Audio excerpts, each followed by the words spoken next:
में बांधा जाता है। जो पूरी वैश्विक दृष्टि है उसमें संख्याएं हमारे साथ चलती हैं कि एक ब्रह्म है, दो स्त्री पुरुष हैं, तो तीन ये हैं, तो चार तो हमारे नाट्यशास्त्र में फिर कई हो जाते हैं। पांच अवस्थाएं, पांच संधियां, पांच अर्थों का प्रक्षेप, इतने सारा जीवन ही इनमें बंधा हुआ है, चलता है ऐसा। तो ये इसको मैंने पांच फिर खंडों में विभाजित किया। सबसे पहला खंड अंतर्जवनिकम माने पर्दे के पीछे, और फिर दूसरा खंड बहिर्जवनिकम पर्दे के बाहर। ये नाट्यशास्त्र पर चूंकि काम करते रहे थे, उसके पारिभाषिक शब्द हैं।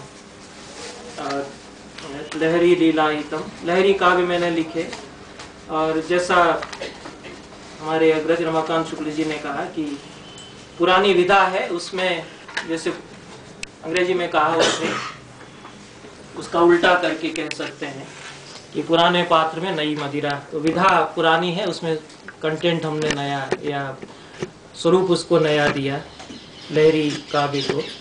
तो लहरी लीलायितम इसका तीसरा खंड है, गीत वल्लरी चौथा, और नमो वाक ये पांचवा। इस तरह से पांच खंड। दूसरे जो मेरे संग्रह उनमें भी इस तरह से मैंने कुछ चार खंड या पांच खंड ये विभाजित किए।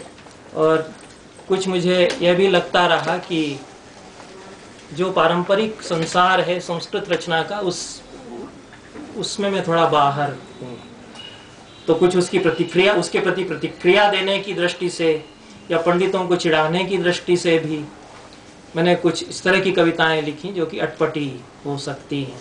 इस संग्रह में उस तरह की कविताएं भी काफ़ी हैं, कुछ पारंपरिक भावों की कविताएं भी काफ़ी हैं। ये दो तीन श्लोक में इसके पढ़ूंगा। शब्द नौका, ये इसमें कविता है, आरंभ में ही अंतर्जवनिकम में। न कविर न मनीषी नो रसभाव विचक्षण, आत्मन्येव आत्मना संस्थो नष्ट स्वप्नो हत प्रभः, विस्मृत व्यंजनालोकश्चाभिधा वृत्तिमातृकां श्रितः सोहमयं द्वैध भिन्नो द्वंद्व समा।